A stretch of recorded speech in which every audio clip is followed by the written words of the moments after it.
আসসালামু আলাইকুম গাইস। বাংলাদেশের ঐতিহ্য বহনকারী একটি জিনিস হলো ডাক বিভাগ ঘর, বাংলাদেশ ডাক বিভাগ ঘর। আদিমকালে মানুষ এর মাধ্যমে তথ্য আদান প্রদান করত। 1971 সালে যখন রক্তক্ষয়ী মুক্তি সংগ্রাম চলছিল, তখন মানুষ এর মাধ্যমে নিজের আত্মীয় স্বজনদের খোঁজ খবর ও আলাপ আলোচনা করত। এর মাধ্যমে সরকার বিভিন্ন তথ্য আদান প্রদান করত মানুষের কাছে। এটি হলো ডাকঘর।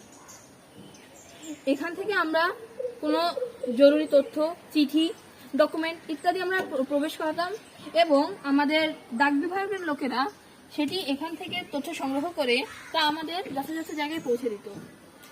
এর মাধ্যমে 1971 সালে অনেক তথ্য আদান প্রদান করা হয়েছে, যার মাধ্যমে এটি অনেক প্রাধান্য পেয়েছে।